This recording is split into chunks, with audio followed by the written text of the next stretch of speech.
It's been a while, Charoskians, but here we are with another pickups video. I can't believe it's been a 3-month hiatus, but here we are again with Sonic Monkey and Kitten Gnome to talk about some cool games that we have picked up in the last 3 months, including a really cool road trip that we took to some neighboring states, and we had a lot of fun with that road trip and picked up some more games.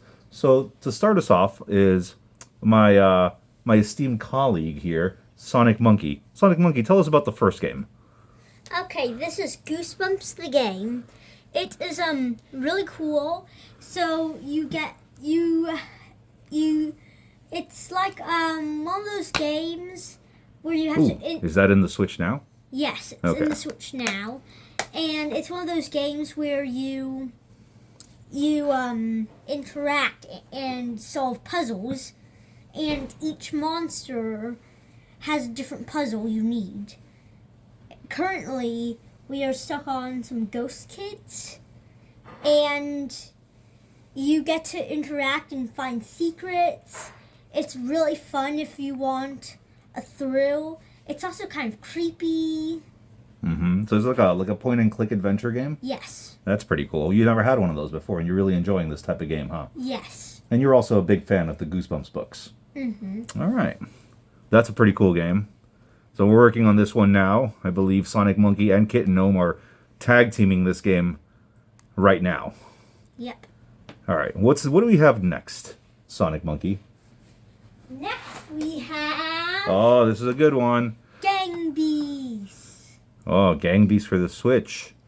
Okay, it's where you're like these little wobbly dudes, and you get to fight each other. There's multiple... Ooh. Yeah, there's a sticker inside. And it's where you get to punch, headbutt, grab, throw other wobbly guys. And the first one to stay standing wins. And there's a bunch of little costumes for these guys. And it's multiplayer. Now, correct me if I'm wrong. You are so infatuated with this game that we already had it for PlayStation 4, but you just had to have it on your Switch. Yes. So you convinced your grandpa to get you this. Yes. All right. Well, sometimes we're really big fans of some games, and we have to get them for multiple platforms. You've been playing this, I believe, with Kitten Gnome and another little creature, your little sister also, right?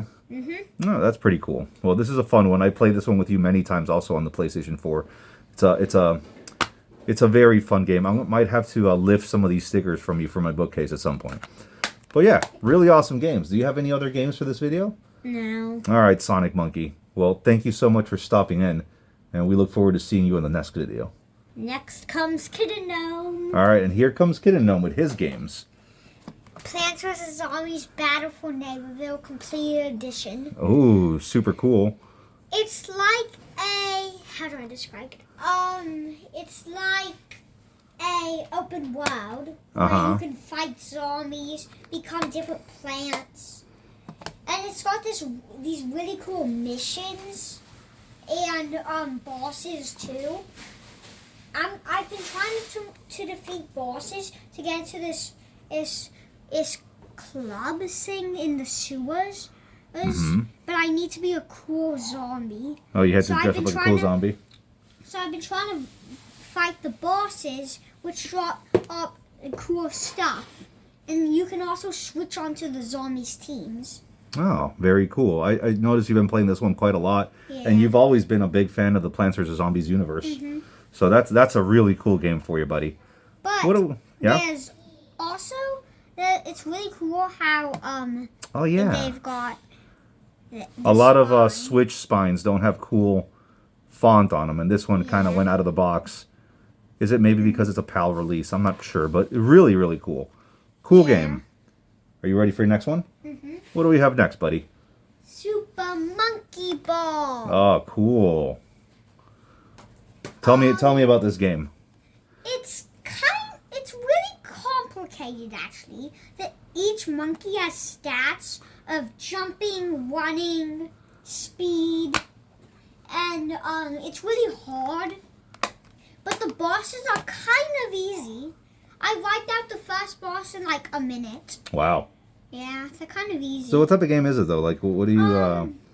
It's like where you're a monkey in this ball and you're rolling around a course, and there's bananas you need to collect, like XP points. And if you get enough bananas, you get an extra life. That's pretty cool. Each monkey has 3 lives. If all your lives are down, you're out. Ah, I see. Did we get this one on your road trip? Mm-hmm. Super cool. And we have one more game? Pikmin 1 and 2. Oh, neat. This is a classic. Mm-hmm. I'm really stuck on, What type of game is it, though, first? well, it's kind of like... I like the Pikmin art. Yeah, pretty it's cool. kind of like, this little tiny world, but there's monsters in it. The first one was super easy, but, yeah. But there's also some stuff that I'm pretty annoyed about. Like what? How to get the other Pikmins. I've only got red Pikmin and red flower Pikmin. But other than that, I have not completed any more Pikmin. I haven't started 2, though, so I don't know what to say about that. So, Well, I played Pikmin 1 a long time ago. I have it on the GameCube, and it's a lot of fun, but it's a tricky game. It takes a lot to get used to manage all your little Pikmin, and there's a time constraint and all sorts of stuff. So it's kind of a trickier game for you to get into, but I think if you dive into the series, I think you'll like it a lot. It's right up your alley.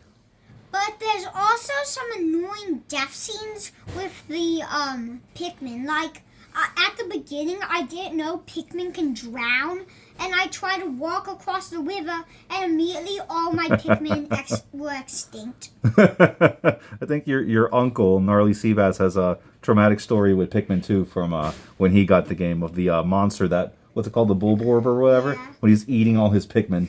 They were all screaming in agony. Yeah. So you have your trauma, I guess, that you share that with your uncle. That's pretty cool. But that's a pretty cool game. Is that all the games you got for us? Yeah.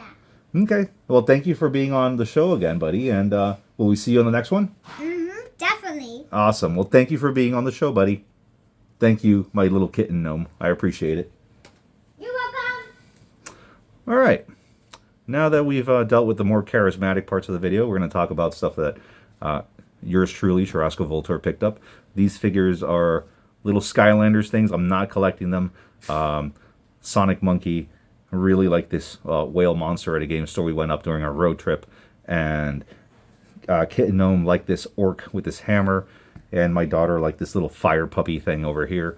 So pretty cool little things, little knickknacks they picked up. I'm not going to start collecting Skylanders by any means. But anyways, to start with the games, first we're going to go with the games that I've collected outside of the road trip. And in the end, I will talk about the games I picked up on the road trip. So starting off with some of really old stuff. We're going to start off with Operation Wolf for your NES. This game is a light gun shooter, a military themed. You scroll, left to right and you shoot the bad guys. I've only kind of played it once. It was kind of finicky to get this to work. This cart was very dirty, but I've seen it everywhere. And I remember, I think, didn't it get like some kind of remake or remaster recently? Probably. But I really kind of picked it up for that reason. I was curious about it, and then this remake or remaster, I think on the PS4 or modern systems, kind of piqued my interest even more. So I picked up Operation Wolf. It's a fun time. It is not a fantastic light gun game, but it's different from your Hogan's Alley and Wild Gunman and Gumshoe and all those things. So it's a fun time if you enjoy the light gun. All right, next up, we have the final NES game. We have The Adventures of Tom Sawyer in the original Nintendo sleeve. And it came with the manual. I've never seen this game out in the wild before. Honestly, that's one of the reasons I kind of jumped on it. And then the fact that it had its manual was kind of the clincher. Let's see. Brian Krause, I have your game, bud. So this is a very early kind of interesting and weird game. Why they were making Tom Sawyer games for the Nintendo, I don't think even kids during the Nintendo times, I think they were already too Tom Sawyer was already kind of antiquated by then. I'm surprised they made a game out of it. I read the book as a kid, so I have some kind of connection with Tom Sawyer, and I read the Huckleberry Finn book too. Also, my grandpa would get me those games. But yeah, basically, you play as Tom. You fall asleep in class. He has like a dream, and he dreams up this scenario. He's walking around. His weapon is like he throws rocks at mice and typical bats and things. I haven't made it to any. I think I made it to one boss, and I played it with a one of my turbo controllers. So that was pretty cool. It's a fun game. It's okay. It's priced accordingly, but like I said, I'd never seen this in the wild, so I thought, why not? Let me give it a shot. All right. Let's move on to more cart goodness with Ninja Gaiden Dragon Sword for the Nintendo DS. This is a funky game. I saw it, and it says, you've never seen a game on the DS that looks like this. So, and it is nice and complete with all the pamphlets, as always. Like, I really like my DS games. I was playing this for a bit. It's interesting, to say the least.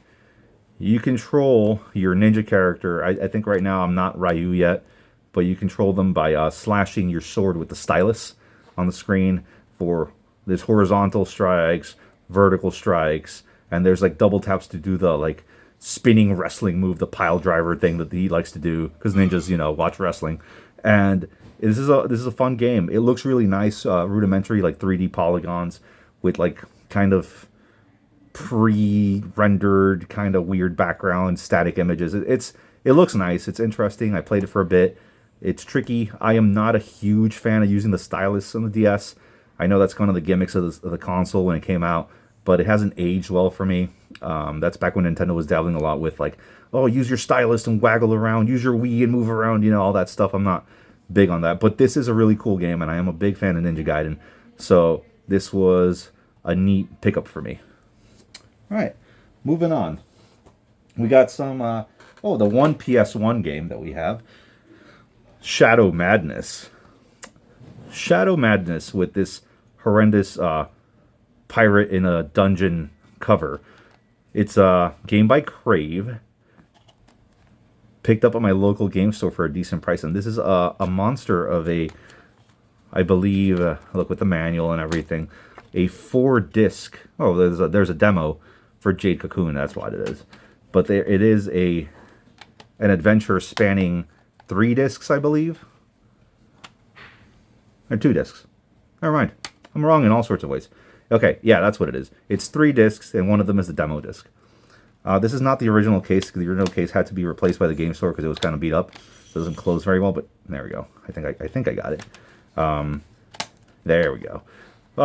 So this came around the time of Final Fantasy VII was taking the world by storm, and you can tell it kind of try to copy the look, the heavily polygonized characters with polygonosis on their arms and legs and all their limbs. Going through this adventure, you play this pirate guy, and you go to a burning town and rescue a girl that shoots arrows. You have traditional turn-based combat. Not a often talked about PS1 RPG, but I've heard some grumblings that it is decent. So when I saw it for the price that it was, and I'm kind of a sucker for PS1 RPGs, I decided to give it a chance and pick it up. Played about an hour in. It's cool. It's interesting. It sure is different. I can see what it's trying to do, and I like it. I enjoy it for what it tries. It's a decent game. Not something to seek out, but if you see it and you're mildly curious, you could do a lot worse than Shadow Madness on the PS1 for RPGs. And it's always cool to get one of these in the big boy PS1 RPG cases. Always fun. All right, next up, we move on to PS2 with Demon's Stone. Man, I have seen this game all over the place, and like every used game store that you could imagine. I've always seen it laying around, and I never pulled the trigger. Then I kind of looked it up. It's part of apparently the Forgotten Realms series, which don't correct me if I'm wrong. It's like a Dungeons and Dragons thing, I believe. So if you ever played some of the classic PS2 hack and slashes, like the Lord of the Ring games, that's kind of what it plays like, except not as developed. I guess it's not as in depth. It's a lot simpler. It's a brawler. You go around, you switch between 3 characters, or at the moment at least I think it's 3 characters only for me. There's a warrior. Yeah, you have your warrior there. You have your thief, kind of like rogue character, and your spellcaster. They all kind of play the same, so I haven't seen much of a difference. But it is a fun little horde beat-em-up slasher thing with decently done graphics. But the thing is, it gets so busy sometimes that you can't tell where your character is. And it gets a little repetitive. So you kind of have the same combos. The enemies are kind of spongy and take a lot of damage. Other than that, it's an okay game. This was kind of around the time when the craze was to squeeze as many characters as you can in the screen at a time. Like, oh, this you can see up to 100 enemies at once. It's like, that sounds great, but why would you want to? In reality, it's such a mess. But it's a fun game. Demon's Stone is not a bad game. It's an average game. If you like this type of like horde slashing, like kind of like what's it called, Dynasty Warrior type-ish game, says a guy who's never really played Dynasty Warriors type of game, then this is up your alley. All right, let's see what we got next. Next we got, this is pretty cool. I picked up some cool PS2 RPGs. Starting up with Grandia 2 on the PS2. I've been searching for this one for a while. It has a hole punch here. Maybe it was part of a promo or a store demo. Nice and complete, of course. Grandia 2 is an RPG that was originally released on the Dreamcast. And let's just say, it certainly looks very Dreamcasty. Not to say anything too bad about it, but it's kind of age graphics, very standardized, turn-based RPG with some voice acting thrown in to kind of modernize it. It's a cool game. I'm glad to have it. I definitely want to play through it though, because I also that same day happened to see Grandia 3 right next to it on the shelf. This is much better. This was built, I think. This was no longer a Dreamcast game, and it's a 2-disc PS2 game, which is kind of rare to say the least. I also like the cover art is kind of like a reflective, hollow type of thing going on there. It's pretty neat. This is a cool game. I played it briefly kind of to test it. I didn't want to really dive into it too deep, obviously, because I need to beat the second Grandia before I move into Grandia 3. By that same logic, I kind of need to get Grandia on the PS1 also to start off the trilogy properly. This game looks a lot nicer. It has like a weird watercolor art style going on there with much better looking characters, much better soundtrack. It seems to be a better combat system and superior voice acting. So this looks like it's going to be a fun journey if I decide to take a dive into some PS2 era RPGs, which I probably will. I'm going to show you the next game, which is probably what I'm going to go dive into next. As far as RPGs go, Radiator Stories. Radiator Stories on the PS2 is another one of those games that I've been looking for a while now. And every time I find it, it's extremely dirty, missing the manual, or it basically looks like it came out of somebody's insides. So yeah, this used to be something that was very hard for me to find, and finally my game store got a copy of it in the case, and I said, hey, can I check this out by Square Enix? Can't go wrong. Really awesome art style, kind of cel-shaded, cartoony looking thing. More of a light-hearted RPG, but with some active combat. And it looks really, really interesting. I actually, when I was on the road trip, I actually bought a new PS2 memory card because for the longest now, my memory cards have all been filled up. So I bought a new PS2 memory card to obviously be able to play all these games that I'm getting, but this is what sparked it. I want to play through this. And it has a unique, this game is really weird and unique. You can meet hundreds of different characters and they all have like daily routines. And you can romance like any of them or something. I don't know, something weird like that. It's very strange. I'm not sure. Maybe romance is the wrong word. I think you can. I'm thinking Suikoden or something else. But you can basically have all these characters join your party at some point and have hundreds of them. So I don't know. I don't think you can get all the characters in one go. And maybe I'm exaggerating the number, but there's a lot of characters to recruit in this game. So yeah. Convince over 175 brave souls to risk life and limb for your cause. So, there you go. I wasn't too far off. Radiator Stories is definitely going to be the next RPG I dive into.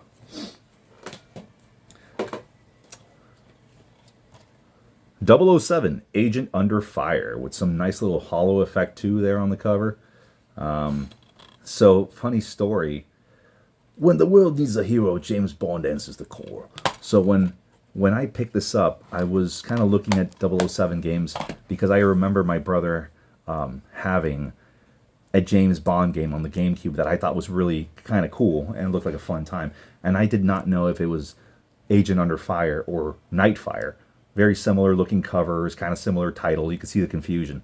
And I could have sworn it was this one. So I picked this up and I played it and I was like, this is fun, but I don't think it was this game. I think he had Nightfire. And apparently Nightfire is like the best 007 game from that console era. So I thought to myself, of course my brother picked up the best one. But no, actually I texted him recently and he confirmed that it was Agent Under Fire. So Gnarly Seabass, if you're watching, I guess I picked the right game. And this playing this was fun. It has like 14 missions. Your standard first-person shooter. We play as James Bond. He has lots of gadgets like laser phones. He can hack with the phone. He has his pistol, his Walther pistol. He picks up submachine guns. You know, typical James Bond stuff. I'm stuck on one mission where you're driving, trying to EMP a car in a car chase. But the missions are very short, and the story's kind of crazy and all over the place. And this is a good time. The graphics won't blow you away, and it's kind of tricky to get used to the antiquated first-person shooter controllers of this era, but you get into it relatively quick. I mean, I played Medal of Honor Underground, and if I can get acclimated to that, I'm pretty sure I can get acclimated to this. So, but yeah, really, really cool game. 007, Agent Under Fire. Underrated. Fun time. Alright. And the last PS2 game that I got before the road trip is a big one. This is Bloody Roar 4. I didn't even know there was a Bloody Roar 4. But here it is, complete in its glory, with a hideous cover of, I don't know what you want to call her, like a lobster girl or monster hybrid thing. So anyways, once again, my brother had Bloody Roar. I forget which one, I think 2 or some unnamed spin-off Bloody Roar on the GameCube. And I always thought it was a really cool fighting game. I love them. The monster morphing mechanic. One-on-one fighting game. You morph into animals, into a beast form to enhance your attacks. This kind of follows the same thing, except the characters are kind of like lamer in a way. Like Lobster Girl is like the character that you're supposed to be interested in, or like be like, hey, check out our cool new character. She's half lobster, crustacean, half woman, something monster. So the characters definitely lost a little something, but the classics are here, like the werewolf guy, the tiger man, the girl that morphs into a rabbit with the jacket on, with the hoodie. They're really cool little fighting game. This is, I guess, not the definitive Bloody Roar, but it was the last one. It put the nail in its coffin because it did not review well. But this is a very tricky to find PS2 game, a little pricey. It's kind of a heavy hitter. If you want to collect all the Bloody Roars, this is the tough one to find. Yeah, Bloody Roar 4. Moving along to PS3 games. Need for Speed Undercover. Trust no one. Outrun everyone. I was kind of in the mood for a racer, and I saw this one at the store. Nice and complete and very cheap. So I decided to give it a shot. After I bought it, I realized that apparently it had been the worst reviewed Need for Speed game of that generation for multiple reasons. That the performance, apparently, especially on PS3, is kind of ass. But when I played it, it's still a competent racer with a somewhat interesting story mode. You're a cop infiltrating this like ring of racers for a greater purpose. I forgot what it is. Will I go back to it? Maybe not. But it's still a decent racer, and it was very cheap. And I'm a big fan of the older Need for Speed games, especially Underground 1. I think Burnout Paradise is probably the best racer of this console generation, of the PS3 console generation. But this is not a bad game. It's not as horrible as people say. If you need a Need for Speed fix, you could probably do worse than this. Alright, next up, we've got... this is Time Shift. Check out this really neat holographic, shiny reflection in this guy's visor. Mastered time to become the ultimate weapon. This is made by Sierra. And this is back when, publishers cared and they put cool art on the inside of their cases. This is the worst looking PlayStation 3 game I have played in recent memory, if not ever. I always was curious about this game. I don't know why. I was younger and I thought maybe Time Shift, Time Splitters maybe? No, not even close. It's a first-person shooter where you're a dude that gets a special time-controlling suit. You can rewind time, you can pause it, you can slow it down, you can probably speed it up. I don't remember. I played it for the first couple of missions. It's very linear. The game is extremely ugly. If I didn't know better and you told me that my PlayStation 3 graphics chip was failing, I would have been like, oh my god, you're right. This game looks like trash. It looks really awful, and it runs not well. It's like a very ugly PS2 game. But I finally have it. There's that. I have Time Shift now. Time shit. But here it is. When I play games that are this old, I kind of accept that they're gonna be, I look at them not through rose-tinted glasses, and I just accept them like, hey, you're playing an old game. Keep your expectations to that level. But no, this was way below that. My expectations were low, and it just tanked right into the toilet, into a time shit toilet. This was not a good time. Time Shift is not a good game, and I don't know. I mean, you might like it. I don't. But give it a shot if you want. Be warned. It's kind of poop. Alright. But next, I got Rise of the Argonauts by Codemasters. I like Codemasters a lot. A man may choose his fate, but destiny chooses a hero. Reviews for this were lukewarm when it released, and I've read some recent and watched some recent videos saying this is like a ancient Greek Mass Effect. I love Mass Effect, especially Mass Effect 2. So I thought, man, that sounds cool. You can make choices and stuff and have squad mates. And you play as Jason, the Argonauts. Your beloved gets killed by an assassin early on, and you have to team up with Hercules to and other Argonauts to track down the assassins. And it's like a pseudo-open world with a hub, kind of like Dragon Age Origins. But this is done really terribly, and the combat sucks. Like a active brawler type of thing. This is a terrible game. But it's so terrible that I implore you, my viewers, to play it. And you need to check this out. This is, I think, the stinker. Because I didn't know this was a bad game. I thought this was going to be a decent game. But no, this disappointing and really bad. Like, this and Time Shift are pretty shitty. But if you need to play this game, I would say. When I was playing it, I was like, oh my god, this is such a train wreck. I hate this game. But I have it, and it's going to stay in the collection forever and haunt me for eternities from the shelf. Gnarly Seabass, if you want to stream something ridiculous that is gonna make you scratch your head and befuddle, you need to get Rise of the Argonauts. It's very cheap. It's very hard to find though, and yeah, I have nothing else to say. It's hard to find and it sucks. All right, next up, this is kind of cool. I found this at a antique store. This is Genji, Dawn of the Blade, published by Sony, and this is a release game, and it's part of that notorious meme. And once again, cool little manual, full color, I believe, sure is, and with look, even the pamphlet, the PlayStation Underground, cool little background art. This is when people gave a crap. This is the notorious giant enemy crab meme game.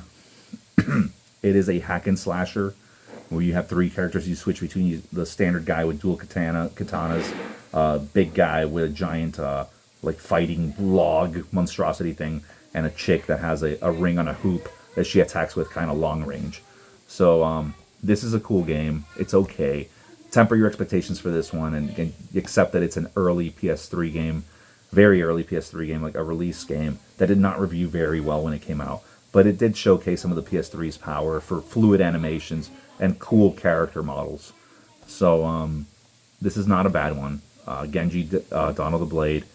if you can find it, it's relatively cheap, and it's not a bad way to spend a few hours. I enjoy this game. And the opening cinematic is beautiful, by the way. I could imagine being a new PlayStation 3 owner back then and watching the opening scene for this game and being blown away. It's really great stuff. All right. And winding down the PS3 games, we got two more. This is a really good one. This is Split Second. This might be one of the greatest racing games on the PS3. I'm going to say that right now. This is amazing. You kind of play in this weird future where you go into a game show or something like that, and you're supposed to compete in these races against other racers to do crazy zany stunts. And every level has these destructible things that you can do to set up traps for enemy cars and things like that. That's like a Michael Bay level of explosion. Like helicopters explode, crash into the highway. It's crazy stuff. Blistering fast speed, beautiful graphics. It runs remarkably well on the PS3. This is an awesome game, and apparently Disney published or had a hand in this, so that's kind of interesting. But this is a really awesome game. I've been looking for it for a while. I found a copy. It was very cheap and very, very cool game. This is one of the gems of the pickups. If you have this on your shelf and you haven't played it yet, I say, what are you waiting for? Give this a shot. All right, and the last PS3 game that we have is kind of cool. This is The Witch and the 100 Knight by NIS America. So, it's one of those kawaii senpai games, but pretty cool, actually. And I had to get this particular copy on eBay because it came not only with the manual, but also with the soundtrack on an actual physical CD, which is really cool. And reversible cover art. So that's neat, little bonus there. But yeah, it has the actual soundtrack, and the music is decent enough that it's like, okay, I get why you would have the soundtrack in there. What is this game? This game is kind of, think of a Diablo clone light, where you play as the titular, not the witch, but the 100 Knight, which is like this little character that the witch sends out to spread her swamp miasma all over the world and take over. So it's a kind of like a brawling Diablo-like, where you collect loot and give it to the 100 Knight so he can equip, and basically he can equip up to 5 weapons at once, like a little walking arsenal, and do 5-hit combos with spears, swords, hammers, and things like that. And you can, the sense of progression is great. Each run that you do, because you have a limited amount of time that you can spend out in the world, and you can expand experience points to give you additional time instead of building stats. So you have to find that right balance. There's really cool voice acting, lots of anime-ishness going on here, but it's really, really cool stuff. Basically, you have you can upgrade your HP, your strength, your speed, all that stuff, and your defense. And the anime aspect is Metalia, which is the witch, is really foul-mouthed, and she curses a lot. It's bleeped out, in the text, and whenever it even blurs her mouth, I think, when she speaks, but you can tell what she's saying, and she's very foul-mouthed. Do not play this one around the kids. She's very abusive, a really nasty character. That was actually one of the chief complaints about when this game came out, when it reviewed. But this is actually a really fun game, and I had a lot of fun with the few hours I actually spent in this, and I will probably be going back to this one. All right, so that's it for PS3, and let's move on to PS4. GameStop had a cool sale, as they like to do, and I picked up a few games. One of them, this one, was the least interesting one for me. .hack GU Last Recode. For those of you RPG fanatics out there, and that are also PS2 fanatics, you will know that the .hack series on the PS2 is supposed to be pretty cool, and the third game in the series is extremely expensive. So this was all 3 games and an additional 4th episode made exclusively for this collection. All the games are on disc, and they're all here. I played the game to see if it worked, to do a little play test, and what I played was interesting. The anime vibes are very strong on this one. Very Crunchyroll, Forgive Me Senpai vibes here going on. And it's just not my thing. But if I get curious about this, I have the whole collection here. And of course, as soon as I get this collection, I heard that there's going to be a 5th game maybe in the works. I don't know. But they're all here for now, made by Bandai Namco. they know what they're doing with their RPGs and their anime stuff. So, yeah, I have the collection right here on the PS4. Next up, we have Death Stranding on the PS4. Death Stranding has always kind of piqued my curiosity, and here it is. Kojima makes weird stuff, so I decided to give this a shot. I like what I played. The graphics are impressive. I played it on my PS5, so it ran smoother. I kind of am very curious. I hear that this is a very slow burn type of game. You're like this courier, and you transport things, and you take into account the weight that you're transporting. The main character, I think his name is Sam or some crap like that. He has the look of, was it Norman Reedus from Walking Dead? So if you're a fan of that, there's that. I don't really care. But I've seen some cutscenes for Part 2, Death Stranding 2, and they look so insane that I might have to play through this. And I've been recommending this game a whole lot. Once you get into it, supposedly it's quite the experience. It's definitely weird. It's very Kojima-esque. You get the vibe as soon as you kind of start playing it. So, will I go back into this? Maybe. Possibly. I probably will. But yeah, Death Stranding. Next up in that buy 4 for $40 deal was Dead Cells with the Return to Castlevania expansion baked on. And wait, look, with a free PS5 upgrade. Cool. Very neat, very complete, with one of the coolest reversible arts ever. So cool that I have to show this. How cool is that? It's the Dead Cells guy as Alucard from the PS1 game. That's really cool. So, this game is cool. It's a roguelite where you play as this little monster guy and you collect different spells, swords, bows and arrows to make your way through these progressively created levels, randomized levels.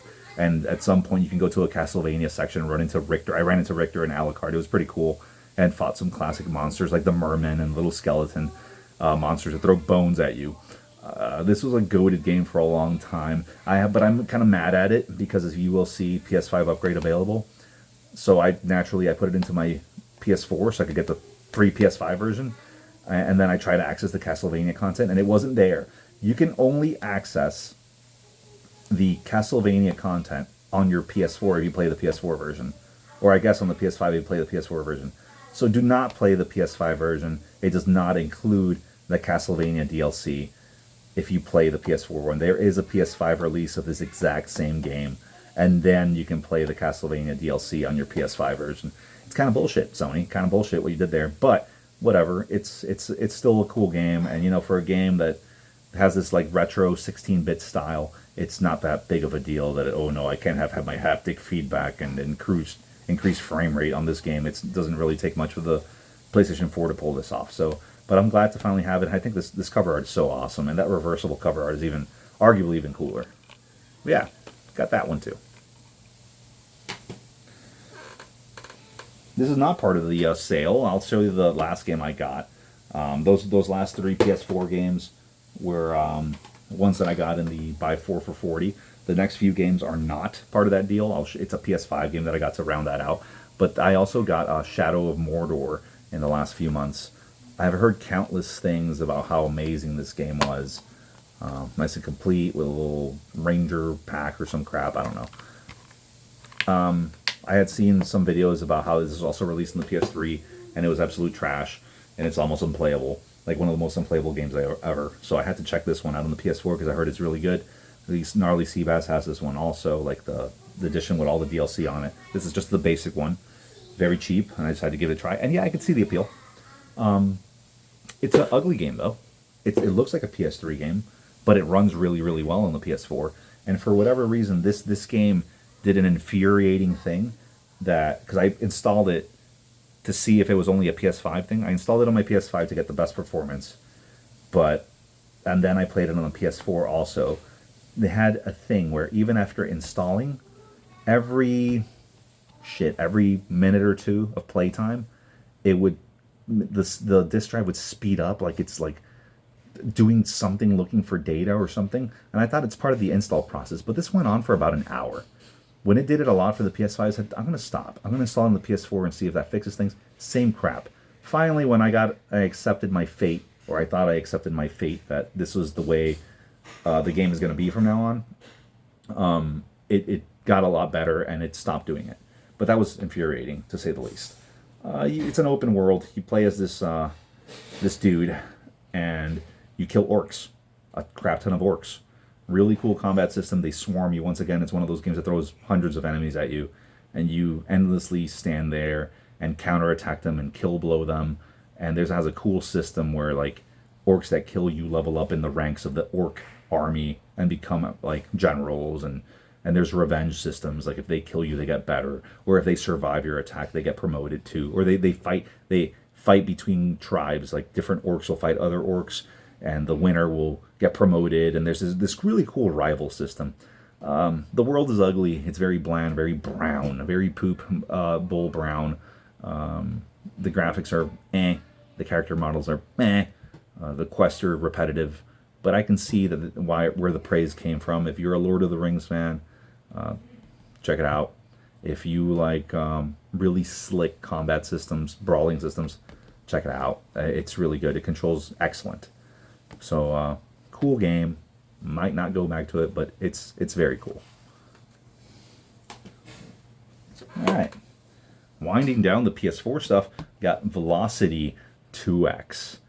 Man, was I hyped for this one. I have seen so many videos about saying how cool this game was, and when I saw the videos, I was like, man, I gotta try this out. This looks amazing. And this version is actually really cool because once again, we have a manual and a soundtrack on disc, a physical soundtrack. How cool is that? It controls like a spaceship shoot 'em up hybrid run and gun game. You have levels where you're on foot and levels where you're outside in your ship, and really slick graphical style. But it's I don't know, it's not a traditional shoot 'em up. There's weird things. You have to power up your laser to open gates, and it moves very fast, and it's like has that arcade element where the faster you kind of play, the better your rating is. Like very arcadey. I don't like that because it makes me enjoy the game less if I can't take my time with it. I know there's time and place for stuff like that, but it just annoys me. It kind of ruined the experience a little bit for me. And then I didn't see the appeal of the gameplay. Didn't blow me away, but it's decent. It's okay. If it's kind of a little bit pricier than normal PS4 games, I wouldn't really seek this out. And by pricier, I mean this is like I think like a $25 game. It's okay. It has an interesting story, interesting graphical style, but nothing to write home about. There's games that do spaceship shoot 'em up sections and on foot run and gun much better than the sum of what this is trying to do. And the last PS4 game I got before the road trip is a really cool one. Gnarly Seabass, if you're watching, I told you I eventually had to get this after you picked it up. The 20th anniversary Duke Nukem World Tour 3D. Published by Gearbox, because they have the rights now to the Duke. Frag like it's 1996. This has, I believe, what games do they have on here? We have an all-new episode of Duke Nukem, a new episode 5 content, developer commentary, new musical score for episode 5, new Duke Talk, which I think is like new lines by John St. John, the iconic voice actor for Duke Nukem. This is Duke Nukem 3D. This is Total Meltdown for the PS1, basically on your PS4, and it runs excellent. It runs fantastic. It's very tricky with hidden levels and unforgiving. None of this stuff that we are spoiled with nowadays of the whole regenerating health crap. This has a life bar, an armor bar, and when you lose it all, you die. Sections where you go underwater, they control remarkably well. You have a scuba set. When you run out of oxygen in that scuba set, you will drain your health and then die. This is very unforgiving, very hard, but an iconic shoot 'em up, being a first-person shooter from the 90s that is still talked about to this day. And people have tried to bring Duke Nukem back as recently as I think 2011 with Duke Nukem Forever, and that was absolute trash on the PS3. So this is I think one of the definitive Duke Nukem experiences if you're on console. A really fantastic game. I'm excited to have it, and I've been playing through it actually. It's been a blast. I lied. I have one more PS4 game that I got before I ventured out with the family. I'll show it to you now. I'll show you this part first. This is the steel case to Speedo Llama. Really, really neat stuff. The game is not in there because when I ordered it, I ordered the Steelbook edition for the PS4, and they sent the art to slip it into a regular PS4 case if you wish, which is what I did. Right there, with a cool, like little shiny holographic little card. And this game has some lore behind it, some interesting lore. Basically, the publisher, which is first, what type of game is this? This is a shoot 'em up. Think of a Metal Slug with llamas, and you're llamas, and you fight the alpaca army, which is pretty hilarious in its own. And you do these quick little bite-sized 3 to 4 minute kind of run and gun, randomly generated levels where you're supposed to collect all of an item, and they're usually narcotics for whatever reason. These llamas are collecting narcotics, and they're blowing up the alpaca army. Anyways, but I'm getting off topic here. Basically, this was the ESRB. One man created this series. The ESRB rated the game originally T for teen, but apparently later they were like, ooh, we realize this is a little violent because the alpacas explode in gory fashion, and there's some enemies are named after, let's put it this way, some tyrannical dictators from the from back in the day, from the world wars, that were less than savory characters. So they said, hey, your games actually should be rated M for mature, but we don't feel like, fixing that, so you have to pull the games off the shelf. And so, but you can sell them individually and independently on your website if you want, but we're not putting them on shelves. So you can get this game digitally, but you can also get this physical. And I allegedly, per that lore, this game was limited to 2,500 copies and is not available anymore. You can still order it on the website. Just Google it, Speedo Llama. You can probably find it. I paid nothing crazy for this, honestly. It was pretty cheap, but you can find them on eBay now. The scalpers are asking for hundreds for this game. But this is actually a really fun game, and it's 2-player co-op simultaneous, like couch co-op. So, Gnarly Seabass, when you next come up, we're definitely playing Speedo Llama. I've already beaten Speedo Llama and had a blast with this game, actually. And that's a really cool steel case. I really don't do steel cases, but the fact that they threw in the art for the standard cases was actually really cool. But yeah, this is a really interesting one, and it's probably going to be rare at some point if any of that lore is true. All right. Next we got the last game of that GameStop sale. This is Gungrave Gore for the PS5. I never played the Gungrave games on the PS2. I've been curious, but now that I played this, I'm no longer curious. This is a third-person shooter where you play as this nerd with a giant, like, guitar-looking case that doubles as a giant machine gun, and he has handguns, arcade-based levels where you blast everything in sight, and it looks okay. It looks nice. It's fun action. You blow up everything, like cars explode, trash cans explode, old ladies explode, everything explodes. And there's that. The story's kind of nonsensical anime stuff, but has a cult following, this series, for whatever the reason. I mean, to each their own. But I have it. It was cheap. It was part of the sale. I needed to to make the sale work. So yeah, Gungrave Gore. Next up, this was cool. I got myself a brand new copy of Spider-Man 2 that I've since opened and kind of checked out. Really, really neat little art there. Be greater together, because this is Peter Parker and Miles Morales playing together to fight like Kraven the Hunter and Venom and things like that, and Sandman. Once again, the Titanic Insomniac series, published by PlayStation Studios, of Spider-Man continues. The first Spider-Man on the PS4 was phenomenal. Spider-Man Miles Morales was phenomenal too. I beat them both. I played this briefly just to check it out because Gnarly Seabass, I remember him saying in a video when he picked this up that supposedly some of the early prints of Spider-Man 2 did not have the game on disc, or they were somehow like messed up, like they were blank discs. So I was like, oh, God forbid. So before I bought this at Best Buy brand new, and I had a credit, and there was a sale, so I got this for $26 like a month ago. So that was cool. So I checked it out and I played it very briefly. Played through the Sandman intro stage. Yeah, it's I think I'm a little Spider-Man out for now. I think that's why I didn't. I was kind of honestly not impressed by what I saw. It was more of the same to me. So I'm gonna take a break off of Spider-Man, and then I'm gonna get into this. I definitely have to beat this game since I beat the other two, so I will go back to Spider-Man 2. But this is the typical AAA blockbuster from Sony. It's fun.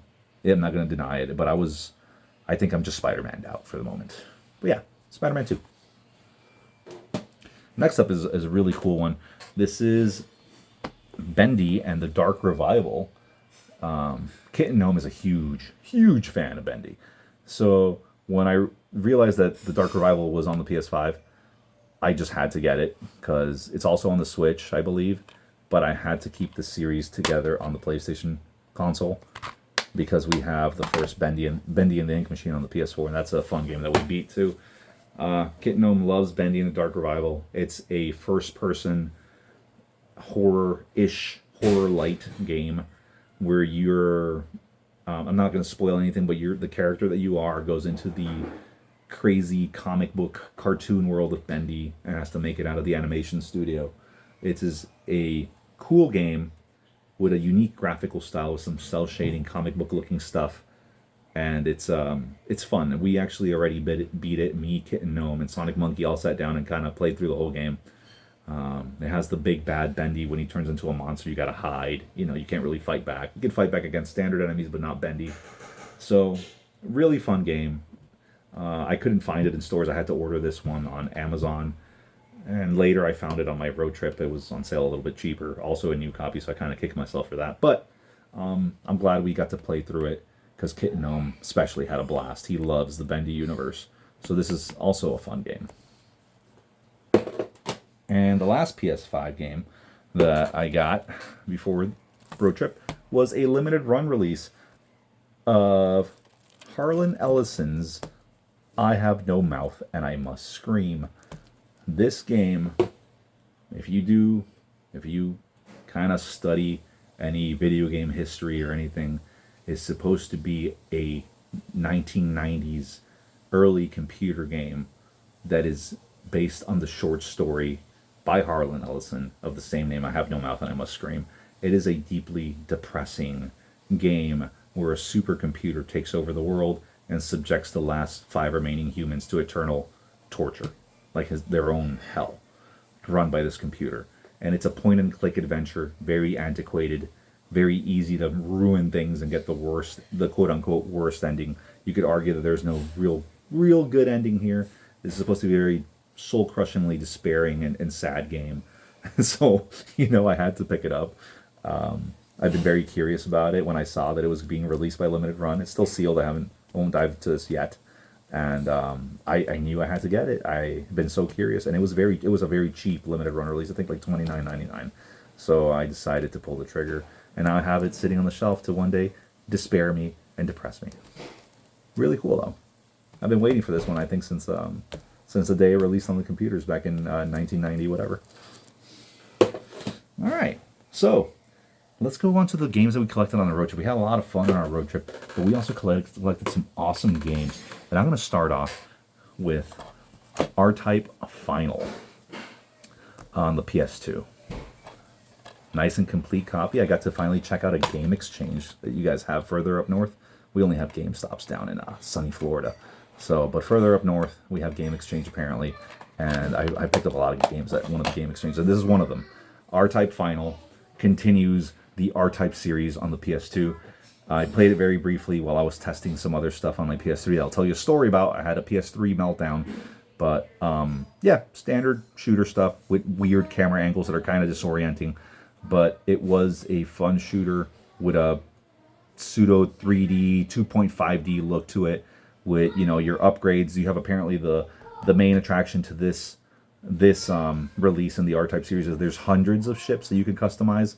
And, you have your little R-Type pod that shoots out and can shoot behind you while you shoot forward with weird biomechanical enemies. This is a fun shoot 'em up. I'm looking forward to diving into this again. I'm a huge sucker for shoot 'em ups. Another shoot 'em up that I've been looking for is Raiden 3 on the PS2. I found it twice on my road trip, and both times the manual was missing on both copies. and one of them, like the case, looked like it came out of the depths of someone's beehole. So I wasn't gonna buy, even at and the price they were asking for was too much. But I did get R-Type Final, nice and complete. This is another one of the PS2 shoot 'em ups that I wanted, so I can cross this one off my list. Really happy to own this. All right, moving on here. We got one Wii game because it just intrigued me. This is Harvey Birdman, Attorney at Law. I know of Birdman. He had a cartoon a long time ago. Even before I was a kid, he had a cartoon a long time ago. And then he became an Adult Swim cartoon, I guess, where he's an attorney. I don't really watch Adult Swim. I never did. I just was never a fan of Adult Swim. But I decided to pick this up because Phoenix Wright, I know is like the Attorney series is a supposedly has a big fan base and kind of a cult hits. And I decided to get this more obscure version because at least I know Birdman. I don't know anything about Harvey Wright or Phoenix Wright. Phoenix Wright, Harvey Birdman, someone else. But it plays like watching a cartoon episode. I played it. I tried to put it in the Wii and I was playing it, and then it started giving me alerts that the Wii batteries were low, so I have to charge up some new batteries on my recharging Duracells to put it in. So I barely got to play it, but it looked like a cartoon episode, and it was funny, tongue-in-cheek humor, some quote-unquote adult grown-up humor. That's not too bad because it's rated T for teen. But yeah, Harvey Birdman, it was priced okay. Kind of more of a unique, weird niche game. I figured it's also on the PS2, I think, and the PS2 version is apparently better, slightly. 63 on Metacritic as opposed to 60 on the Wii, so whatever. But yeah, I gave my Wii a little bit of love by picking this one up. By Capcom too, and it has cameos from Street Fighter characters in the episodes, which I thought was cool. This is a good one. Man, was I happy to find me a copy of Radiant Historia. The cardboard box version, very, very mint. An Atlas release RPG on the DS. And this one is the... Hold on. There we go. This one, if it would just freaking come out of the packaging, has the music CD. Look at that, the second music CD of the... And it's in there. It's definitely in there. So that's really cool. And the case itself, the DS case, it's currently in my DS. I've been playing it. I've heard nonstop about how this is like the best RPG on the DS. And apparently it has a release on the 3DS, which is called the Perfect Chronology, with different art style, or changed, like supposedly improved art style and better performance. Obviously, it's on a more powerful console. But a lot of people actually do say that they prefer the DS version of this game and the art style. If I could just go back in this case, they prefer this version for whatever the reason. So I like to pretend that I got the best version of this game available. And I really liked what I played so far. I played about an hour, and I've really enjoyed it so far.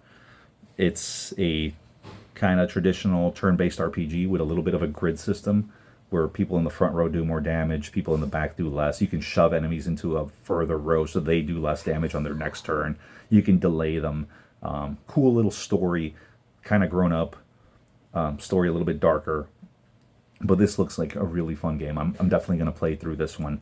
Radiant Historia, I've been looking for it for a long time, and finding this deluxe edition with the music CD was just the cherry on top of the sundae of fantastic. So pretty cool. All right, this is cool. Let's pick up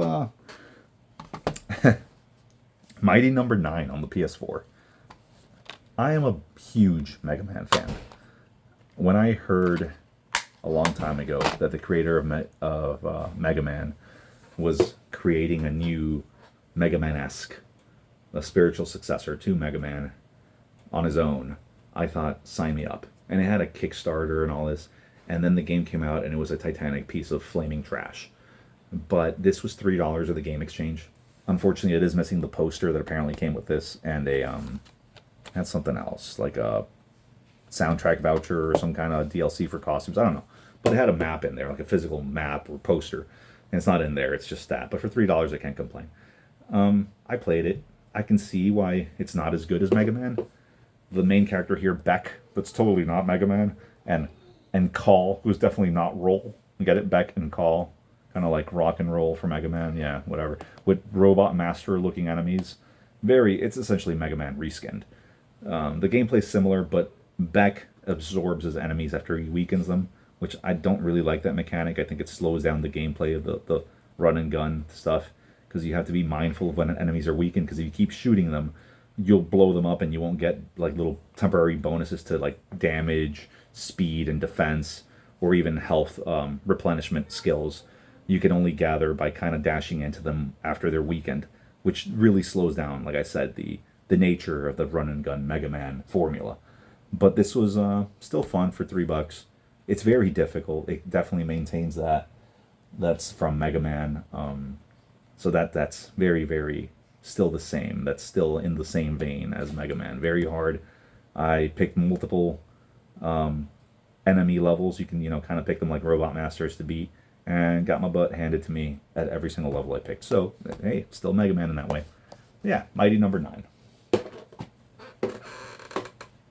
And the last PS4 game I picked up on our road trip was God Wars Future Past.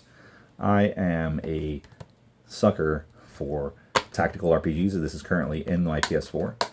And this was also released as a Vita game alongside the PS4 version. And it definitely looks like a Vita game, which is the only thing I can kind of knock it on. I wish it looked a little bit nicer. NIS America published. Fun tactical RPG based on some kind of weird legend about a princess and a bear monster spirit. I don't know. It's Japanese inspired, I think, or Chinese. I don't know. Folklore inspired. But this is has all the makings of a solid tactical RPG. Kind of gives me what's it called? Joan of Arc vibes for the PSP that I play on my PS5. So yeah, I played the first few battles. It doesn't seem like you can experience grind, which bothers me. I think you only have the battles that are in the scenarios and that's it, and you keep going. So that kind of sucks. Hopefully I'm wrong. But the customization for everyone's jobs and skills are pretty cool. They're not as in-depth as Final Fantasy Tactics, but it's still fun time. So God Wars Future Past gets a thumbs up from me. This next one is really cool. Gnarly Seabass once again. This is a Game Boy game that you are very fond of. This is Bomberman GB. I picked it up at Game Exchange when one of the games that I bought there, the Technomancer for the PS4, did not work. So I got a store credit, and spending an extra $5, I think, I picked up Bomberman GB. This is a big game to my childhood. I remember my brother playing this game often on his Game Boy, and Bomberman just is a cool formula with a little twist in here. He has an Indiana Jones thing going on, where he has a whip later that he can whip the bombs towards the monsters. Really cool gameplay. I played it last night for a bit. I beat the first boss. I remember always beating the first boss and then getting stuck afterwards in the swamp stage, which is where I died on my last run last night. But really happy to have Bomberman GB. Really, really cool game. And I'm happy to add this nostalgic game to my Game Boy collection. Alrighty, we're winding this down with PS3 games. I saved the PS3 game because I picked up some really cool stuff at PS3. And some stinkers, too. I picked up Haze for the PS3. Haze is the notoriously craptastic first-person shooter that Free Radical put all their eggs in this basket that this was going to be great, and then it bankrupted them and killed them. Free Radical, as you know, did Time Splitters, and Haze killed him. So Haze was supposed to be one of the many games touted to be a Halo killer. Sony's answer to Halo, and this was just absolute trash. And coming in with the expectation that this was going to be absolute trash, I started playing it, and even with that expectation, I was just still blown away about how trash this was. This was a really, really horrible game. It looks like an ugly PS2 game once again. It controls weird. The story's annoying. All the characters in the game are dude bro Gears of War knuckleheads that say "Hey bro" all the time, and it's just a bad time. This is a not a fun game. It's supposedly a shorter campaign, maybe 6 to 7 hours, but I can't subject myself to this, and I recommend you don't. If you see this on a shelf, you're better off watching a YouTube video on how and why this game failed as opposed to actually playing it and seeing why it's a failure. Let's get that out of here. Next up, we have a really cool game, Doom 3, the BFG edition. I bought this brand new, actually. And unfortunately, it had been in saran wrap so long that it crinkled up my cover. I'm trying to fix that. With the manual and reversal art of you fighting some kind of demon. This game is cool because it has the titular Doom 3 in here, and it also has Doom 1 and 2 baked onto the disc, which are iconic games from my childhood, when I used to play them on the computer and also on my Super Nintendo for Doom 1. And they've run really well. The only crappy thing is that when you pick to play Doom 1 or 2, you can't exit out of Doom 1 or 2 to go back into the game select menu. You can only do that from Doom 3 for whatever the reason. It's really super annoying. You have to reset, you have to close the game and go back into it and then pick Doom, whatever Doom you weren't playing before. Super annoying. But look, and it's 3D compatible. But yeah, I had to get this. This copy was super clean, except I'm annoyed by this art thing. I'm going to try to smooth this out somehow. But this is a cool game. I love Doom.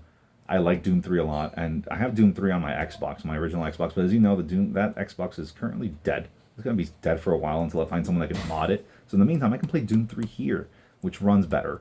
So that's really cool.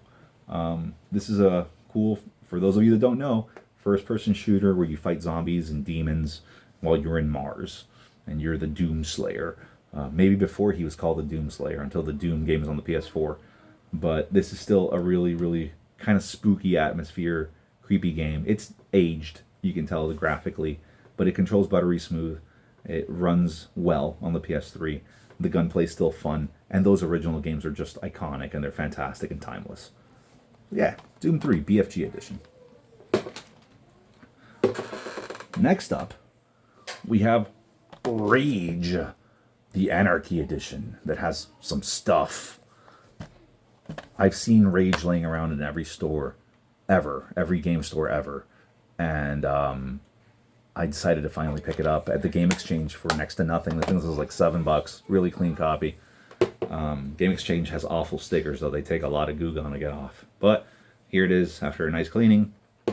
This is an awesome first-person shooter open world game where you play as this dude, like a lone wanderer in the desert, fighting like Mad Max type enemies, and it's a lot of fun. You might as well have it like dog meat next to you here on the cover, because it kind of gives you Fallout vibes too. But it's a really cool shooter.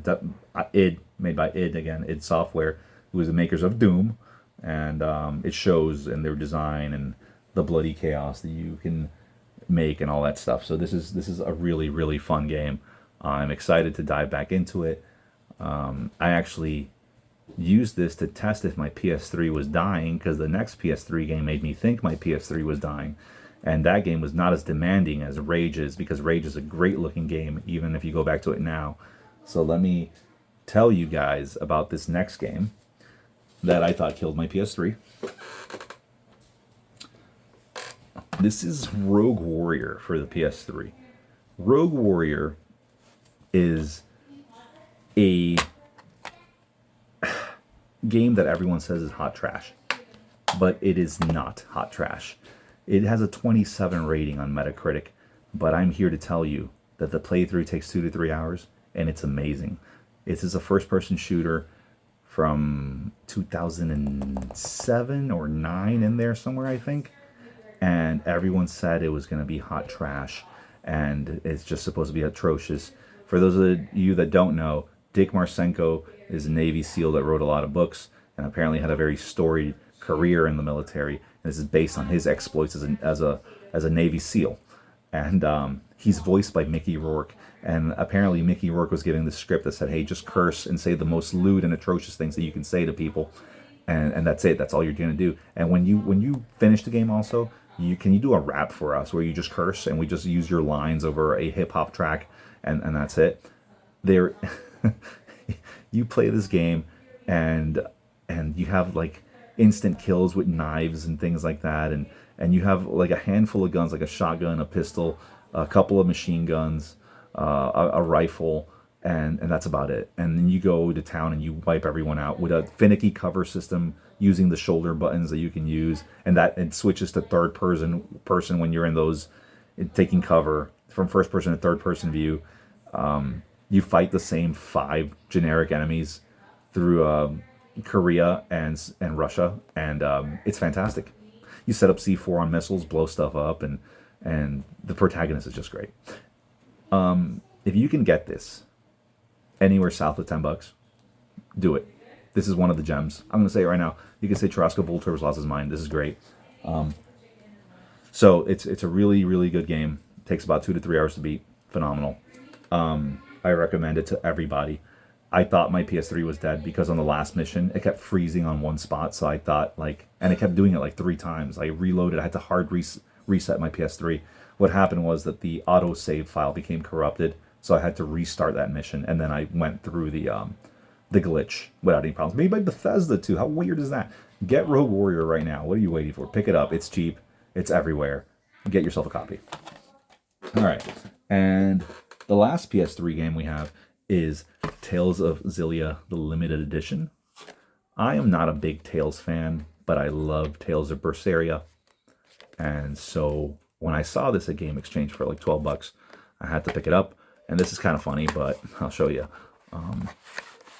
Look at that. Another music CD. I was so excited. What an art book. How cool. Neat stuff. And the game, I believe... Yeah, it's in here now, but I'm going to go back into it. And look, there's a code. If it hasn't been redeemed, go for it. I doubt it. The music CD is it's missing. It's just not there. When I got it at Game Exchange, he gave me the sleeve, but not the disc. It's not there. But this is a cool RPG active combat system where it's kind of cel shaded. Oh, I bumped my dude there. It's similar to Berseria in how good it is. I do enjoy this game. I think I'm going to go back into it. I'm intrigued by the story enough that I will probably dive back into this. I'm amused by what I've been playing. So I will... There we go. I'm going to definitely get back into this game. This is a fun time. It's a good Tales game. I like it a lot better than Tales of Arise on the PS5. I don't like that game at all, but I like this game. And I also like Berseria. That's my favorite. But Xillia is supposed to be iconic, and you can fight the characters from Xillia in Berseria. So apparently they're that goated, these characters, or this game in the series, that they had to do a throwback in a future game. So I'm going to check it out. And I know they re-released a remaster, a remake for the PS5. But this, I mean, cool. I mean, this like fancy cardboard deluxe set for such a cheap price. I couldn't say no. All right, finishing up. We got 3 PS5 games, and then we're all done. Starting off with the lamest one. This is Dead Island for the PS2. I've been very curious about Dead Island for a long time now. It's currently in my PS5. It's your first-person zombie slaying game with makeshift weapons. Beat them up with bats, axes, whatever you got, your fists, flying kicks. And you play in this like tropical paradise. It looks like California, fighting a zombie outbreak. I played it for a couple hours last night, and it was okay. It looks very pretty. It looks very nice, but other than that, it's I feel like there's a multiplayer component that I'm missing here, because I think it would be fun to play with somebody else. And maybe I am right. Let me see. This is 1 player, so I don't know. 2 to 3 players for something else. What does it say? I don't know, but I don't know. It's okay. Played it a few hours. You scavenge for weapons, beat up zombies. The gore system is cool. Everywhere you hit them, they like rip up and all this. They're rotting away, and so that's really cool. So I always wanted to try the first Dead Island on the PS3, but I heard it didn't run that great. And so I wanted to try Dead Island 2, which had a lot of development issues, I think, and didn't run very well in the beginning. I think it needed a lot of patches, but now that it's patched, I had no problems with it. It's okay. It's a perfectly serviceable zombie game. I was kind of in the mood for it. Scratch that itch. Last 2 games, and they're pretty neat. We have Cyber Shadow on the PS5 by Super Rare Games. This cool slipcover. When I bought it sealed, but the disc was loose, unfortunately, so I had to open it. And it is with a cool little manual. I haven't played this yet, but it's supposed to be, I've seen videos like a Ninja Gaiden 16-bit adventure. I love games like that. I love The Messenger. The Messenger was phenomenal last year, and this is supposed to be kind of like that. It is a PAL release, physically only, I think. I was very excited when I saw that they had a sealed copy at the game store. I might have overpaid a little bit for it, considering that it's not factory sealed, because it is missing, I think, stickers or something, or something. It's missing something. But I am glad to play it because I play it mainly for the game, not the stickers, obviously. And I'm excited to dive into Cyber Shadow. So that's going to be probably one of the ones I check out soon. And the last game I got is very interesting. This is a factory sealed brand new copy of Signy All Guns Blazing for the PS5. This is a modern shoot 'em up where you play as Ava. This chick pilots this ship in space, made by Konami. This game, I watch RNG Gamer a lot. He's one of my favorite YouTubers for video game collecting, and he was talking about buy games to get now before the prices get ridiculous or that are hard to find. And apparently, for whatever the reason, this game is, if you look it up on eBay, especially a factory seal, which this is not going to stay factory seal, I plan on playing this, is in the hundreds of dollars of what people are asking for. And I don't know why. I just think maybe it's a very limited release or a limited run game.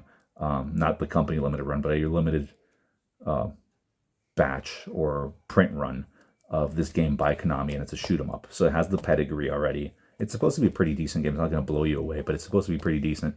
And I got this brand new at a game store and a road trip for $39.99. I'm not trying to like humble brag, but it's cool when as a collector you find something like that. And I am not in the business of like, oh, this one's worth this much, because it's I'm never selling this stuff. I'm keeping this. Like this stuff will be with me. But I think it's cool when we as gamers and collectors can have a win like that to get something out of the scalper's hand. And good on that that game store owner for pricing this at what this was priced at upon release. So I'm excited to check out Signy All Guns Blazing. That's it, guys, for the video. Thank you for watching for over an hour. I know this has been a long one, and it's been about 3 months of game collecting. I really appreciate the viewership. I hope to put out the next video a lot sooner than this. I am not going to pile all the games on like I normally do, because I just have too many. I'll just put a couple of the ones that are really cool, like Cyber Shadow, Signy. The steelbook to Speedo Llama is so freaking neat. There is no real stinker besides the Argonauts and time shit, but they are definitely really cool hidden gems, especially that Rogue Warrior. Don't sleep on that, guys. Well, once again, thank you guys for watching. Sonic Monkey and Kitten Gnome and I really appreciate you guys spending your time watching us talk about and babble about all these games. So until the next episode, guys, this is Churrasco Voltorb. Thank you for watching. Catch you in the next one.